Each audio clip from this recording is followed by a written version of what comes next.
The dog stopped in the middle of the corridor and refused to move. That was the moment Tessa Vale noticed something was wrong. Not with the lobby, not with the front desk paperwork stacking up on a Tuesday afternoon, but with Vex. He was standing completely still at the corridor junction, leash pulled taut, his dark eyes fixed on the glass door at the far end of the hallway that opened into the public lobby. His head was low and forward. His ears had shifted to a position Tessa had seen before only when he was tracking something real, something he had decided mattered, and that position never came from nothing. Officer Nolan Reeve gave one short command and a firm pull on the lead. Vex did not come. Tessa had been crossing from the records window to the charge desk when she saw it.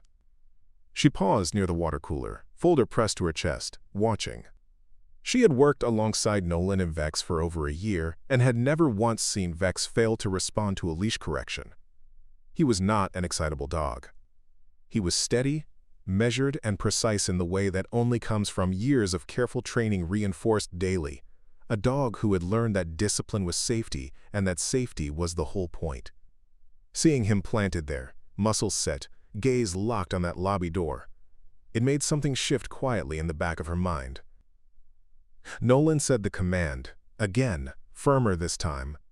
Vex glanced back at him, just once, then turned toward the lobby again as if he had made a decision and was done revising it. Tessa pushed through the corridor door first, and what she saw inside the lobby was this.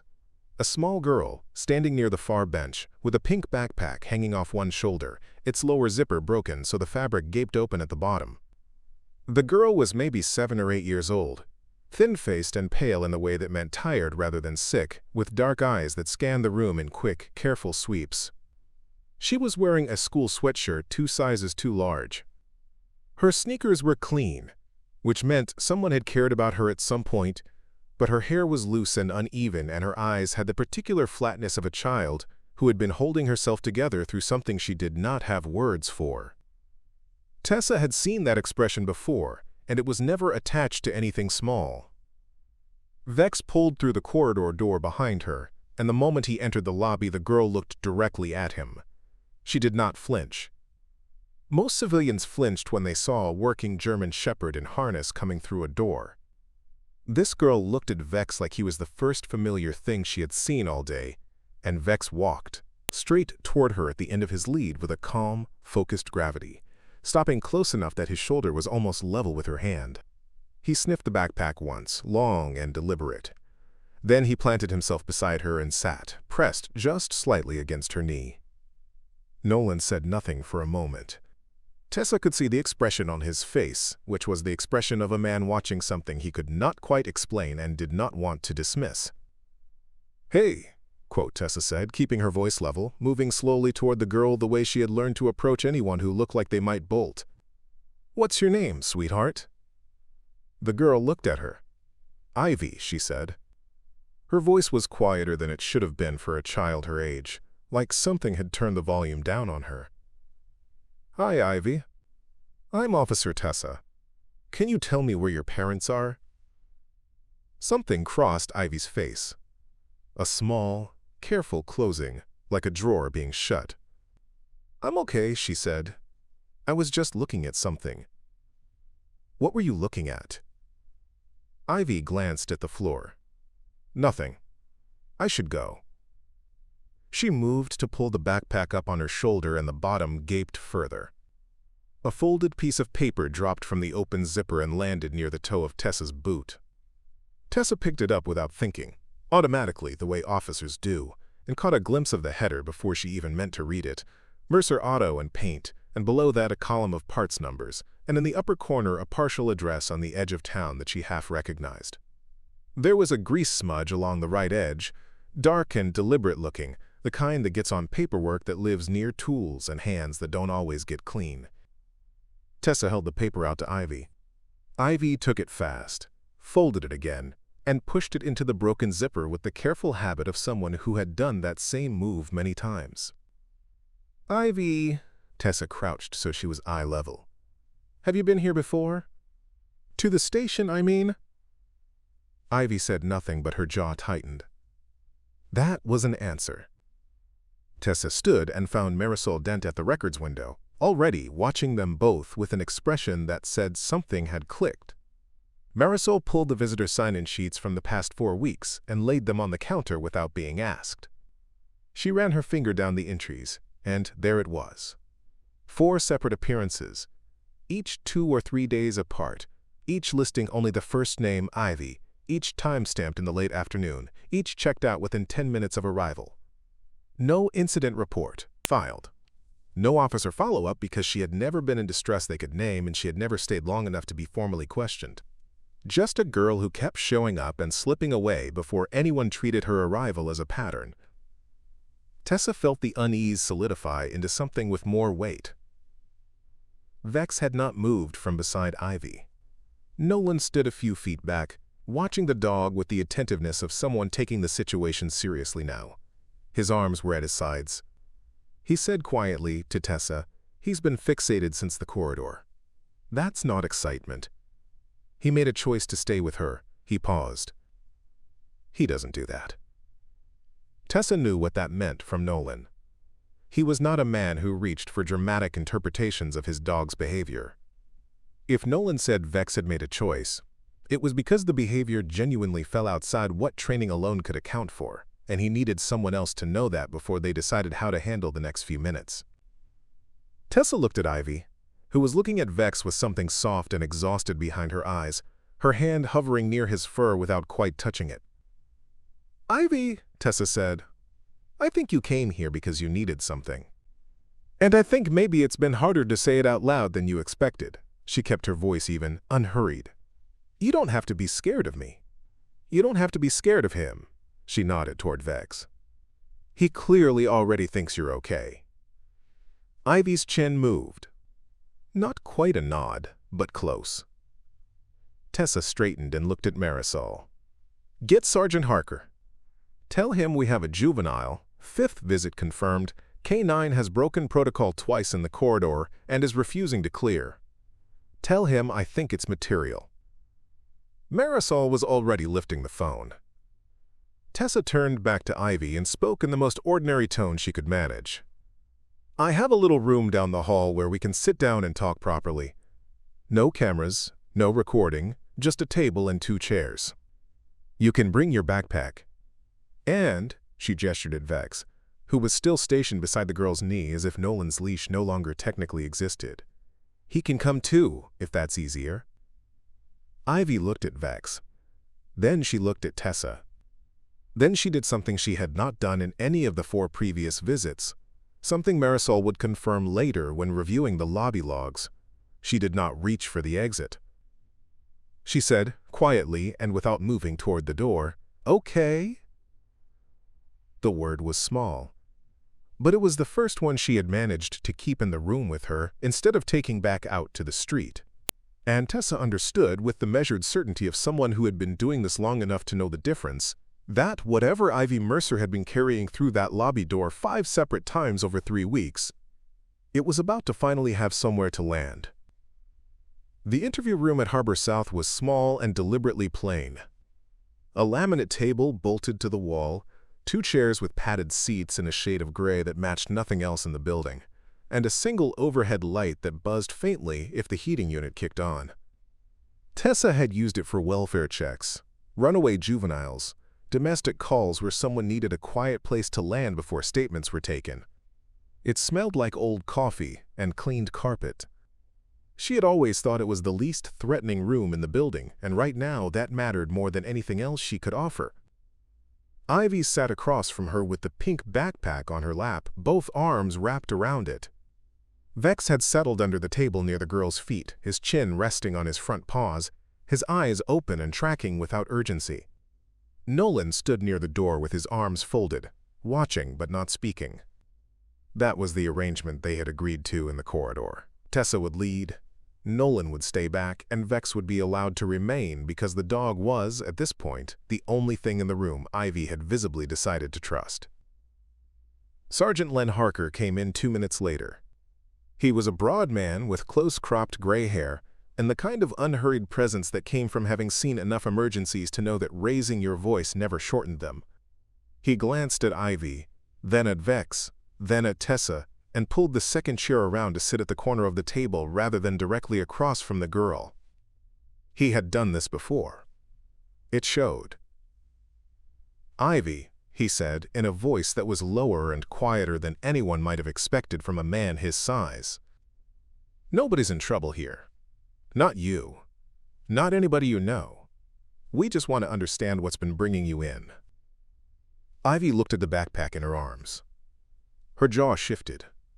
She did not speak. Tessa let the silence run for a moment, then said gently, "You came here 5 times, Ivy. That takes a lot. Whatever it is that kept making you come back, it must be really important." Something changed in the girl's face. Not a break, not tears, but a careful internal shift, like a lock being turned. She pressed her lips together. Then she said, barely above a whisper, "He said if I told anyone, she wouldn't be there anymore." Tessa kept her breathing steady. "Who said that?" "Wade." The name came out flat and practiced, the way children say names they have learned to make emotionally neutral as protection. "My stepdad." "And who is the person you're worried about?" Tessa asked, even though she already felt the answer arriving from somewhere cold in her chest. "My mom." Ivy's arms tightened around the backpack. She can't leave. He won't let her. She tried and then she stopped, swallowed, pressed on with the particular determination of an 8-year-old who had rehearsed this more times than anyone should have to. She got hurt. And now she's there, and he said if police came she would just be gone, and I wouldn't know where. Harker exchanged a look with Tessa over the girl's head. Tessa reached across the table very slowly and touched the edge of Ivy's folded hands, not gripping, just present. "Where is she, Ivy? Do you know where Wade keeps her?" Ivy was quiet for a long moment. Then she pulled the backpack zipper and reached into the broken bottom section, drawing out the folded receipt she had snatched from the lobby floor. She set it on the table, smoothed it once with her palm, and pushed it toward Tessa. "The shop," she said. "He lives there now. He makes her stay in the back." She touched the header on the receipt with one small finger. "Mercer Auto. It's on the other side of the train road. I went there once to bring her food. She had a blanket, but the room was locked. She told me through the door to go get help, but she made me promise not to go to Wade's friends." Her voice did not waver. "So I came here. But every time I got scared, he would find out." Tessa looked at the receipt. The partial address in the upper corner was enough. She passed it sideways to Harker without breaking eye contact with Ivy. Harker stood, stepped back, and was already on the radio by the time he reached the doorway, keeping his voice low and turning slightly away from the table so the words would not travel to the girl. Nolan came forward and crouched near Vex without touching him, a hand resting loosely on the dog's harness. He was thinking, Tessa could see it, the deliberate, internal calculus of a handler who was already considering what his dog had been reading all along. They reached Mercer Auto Paint just past 6 o'clock. The sun had dropped behind the industrial tree line west of the freight rail, and the sky above the yard was a cold, faded blue. Tessa rode with Officer Ben Lytle in the 2nd unit. Nolan followed in the K9 vehicle with Vex crated in the back, the dog quiet on the drive but alert, head up, ears forward. Harker had called ahead for 2 additional units staged 2 blocks out.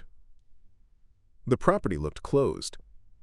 Chain-link fence on 3 sides, a padlocked front gate, and a low cinder-block building with roll-up bay doors pulled down and latched. The sign above the main bay still read Mercer Auto Paint in peeling green letters. No lights were visible from the front. No vehicle in the lot that they could see from the road. Tessa felt the first cold thread of doubt. She had seen enough search calls fall apart at this exact moment. The building that looks wrong, the address that feels like a guess, the sudden fear that the child was confused about the location or that the situation had already moved. She kept it off her face. They made entry through the side gate, Ben cutting the chain, the squad moving quietly. The front office door was unlocked, which was its own kind of information. Inside, the front reception area had been recently cleaned. The desk was bare. The shelving behind the counter held nothing but a few empty binders. Someone had swept. The surface of things had been managed. Harker looked at Tessa. Could have cleared out. Or cleared the surface, she said. Nolan had Vex on the long tracking lead now. The dog's harness switched to the configuration that meant work. Nolan held the backpack open at Vex's nose, letting him take the scent from the interior fabric, from Ivy's belongings, from whatever had been pressed into that bottom section of the bag during weeks of being carried. Vex pulled a slow, deliberate breath. His body reorganized itself around the information. Then he moved. He went through the front office without pausing, past the parts counter, past a side alcove with an empty filing cabinet, and directly toward the rear of the building. He rejected the open bay on the left, moved along the right wall, and stopped at a partition wall near the back of the main service floor. His nose dropped to the seam at the floor, then rose to the gap at the edge of a secondary door set flush into the partition. His ears pinned. His body went low and still. He looked up at Nolan once. Just once. Then he sat, pressed to the door, and the sound that came from low in his chest was not a bark. It was quieter than that. A controlled, insistent sound that Tessa had never heard him make before, and it moved through her chest like a current. "He's alerting," Nolan said, and there was nothing casual in his voice. "She's in there." Tessa moved toward the door. The handle was absent, replaced with a hasp and a padlock, the kind that needed a key. She put her ear close to the Vex seam. Nothing. Silence. But Vex did not move, and Vex did not lie, and she had understood that since the moment he had planted himself beside a small girl's knee in the lobby and refused every command that would have sent her back out to the street alone. "Get the bolt cutters," Harker said from behind her. Ben was already moving. The bolt cutters came through the door fast, Ben moving at a half-run across the service floor with the heavy-handled tool swinging at his side. Tessa stepped back to give him room. The padlock was a solid commercial hasp, not a cheap hardware store piece, and the size of it told her something about how seriously Wade had considered the possibility of someone coming. Ben positioned the jaws, braced, and drove his weight through the handles. The hasp resisted. He adjusted, breathed, and drove again.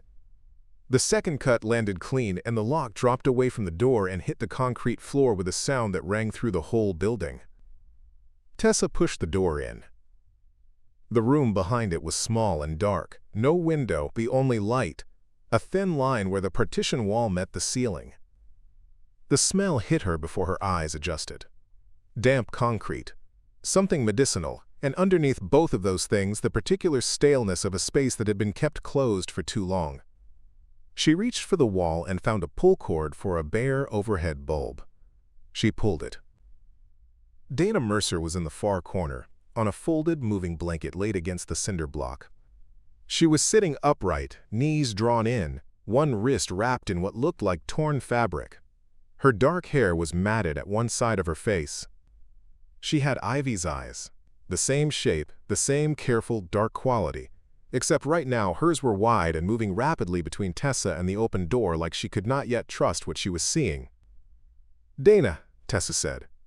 She kept her voice even, made herself move at a pace that would not alarm. "I'm Officer Tessa Vale. You're safe. We're getting you out." Dana's mouth opened. Nothing came immediately. Then she said in a voice that had gone rough and quiet from disuse, "Ivy? Is Ivy?" "Ivy is safe," Tessa said. "She's at the precinct. She's the reason we found you." Dana pressed her face into her hands, and the sound that came out of her was not a cry exactly. It was something releasing that had been held under pressure for a very long time, and it had nowhere else to go. Tessa crossed the room and crouched beside her, one hand on her shoulder, feeling the sharp bones underneath the fabric. Behind her, she heard Nolan's voice, rise sharply in the service bay. Then Ben's boots moving fast on concrete. Then Nolan again, A command, short and decisive, and then the sound she had come to understand as Vex going from alert to deployment in the space of a single breath. She turned. Through the open partition door, she could see the side exit at the far end of the service floor swinging hard on its hinges. Nolan was already moving, Vex at full extension on the long tracking lead, pulling toward the side yard. A figure was visible through the gap in the door for just a moment. A man's back, a dark jacket, moving fast toward the chain-link fence along the property edge. Wade had been in the building. He had been somewhere in the structure when they came through, and now he was running.